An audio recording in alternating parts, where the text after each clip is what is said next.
ท่านผู้ชมบุญเข้าพรรษาเป็นอีกหนึ่งใน22ของ14ที่ปฏิบัติสืบทอดกันมาอย่างยาวนานซึ่งในปีนี้แม่นกงกับมื้อวันที่29กรกฎาคมโดยในตอนเช้าชาวพุทธได้พากันนุ่งสุดทางประเพณีลาวอย่างเฮียบห้อยเพื่อไปร่วมทำบุญตักบาตรหยาดน้ำและถวายสังฆทานอยู่ที่วัดต่างๆในตอนเช้าของวันที่29กรกฎาคม2026นี้อยู่ทั่วทุกวัดอยู่นครหลวงเวียงจันทร์ได้เปิดให้มวลชนโดยเฉพาะแมนคนลาวชาวพุทธเข้าร่วมพิธีกรรมทางศาสนาเนื่องในโอกาสวันเข้าพรรษาประจำปี2026อย่างคึกคืนและเต็มไปด้วยบรรยากาศแห่งความศรัทธาเฉพาะอยู่ที่วัดธาตุขาวเมืองศรีสัตนานครหลวงเวียงจันทร์ก็ได้มีการจัดพิธีตักบาตรถวายทานและหยาดน้ำพิธีดังกล่าวจัดขึ้นโดยการร่วมมือระหว่างอำนาจการปกครองบ้านธาตุขาวองค์การจัดตั้งมหาชนพุทธศาสนิกชนตลอดฮอดพ่อแม่ประชาชนและเยาวชนสาวหนุ่มภายในบ้านที่ได้พร้อมกันมาร่วมเฮ็ดบุญอย่างหลวงหลายเพื่อสืบสานรักษาฮิตของประเพณีและวัฒนธรรมอันดีงามของชาติให้คงอยู่สืบไปภายในพิธีบรรดาพุทธศาสนิกชนได้ร่วมกันตักบาตรถวายอาหารบิณฑบาตดอกไม้ธูปเทียนและเครื่องไสยทานแก่พระสงฆ์สามเณรหลังจากนั้นก็ได้ร่วมกันฟังธรรมประโมกข์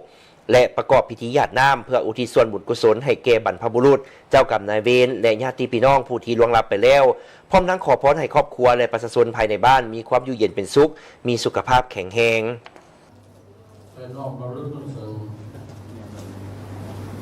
ในข้างพุทธกาล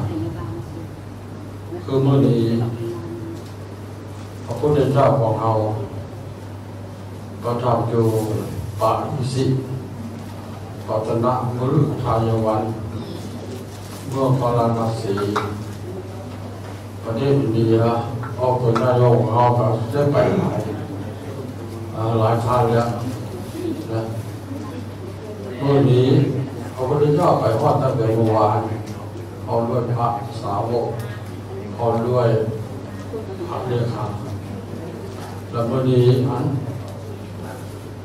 เป็นวันขึ้น15 ค่ำเดือนไปพระพุทธเจ้าก็ได้แสดงพระธรรมเทศนาชื่อว่าธรรมจักรกับวัฒนสูตรมาถึงธรรมะเป็นเครื่องหมุนให้มนุษย์ให้สังคมโลกไปสู่สันติภาพสันติสุขโกฎปัญญาวัคคีย์ทั้งห้าคือโกฎชัญญะวัปปะปัจจิยะท่านผู้ชมบุญเข้าพรรษาแม่นหนึ่งในประเพณีอันสำคัญทั้งพุทธศาสนาซึ่งเป็นระยะเวลา3 เดือนตลอดฤดูฝนที่พระสงฆ์สามเณรจะได้ประจำอยู่พรรษาจำพรรษาเพื่อศึกษาคำเฮียนพระธรรมวินัยปฏิบัติธรรมและฝึกฝนตนอบรมตนเองในขณะเดียวกันก็เป็นโอกาสที่พุทธศาสนิกชนจะได้เข้ามาสร้างบุญบารมีนำเอาหลักธรรมคำสอนมาปรับใช้ในการดำเนินชีวิตประจำวันรักษาความสามัคคีอันแน่นแฟ้นอันนักแน่นภายในชุมชนและความกันสร้างสาพัฒนาบ้านเมืองให้มีความสงบสุข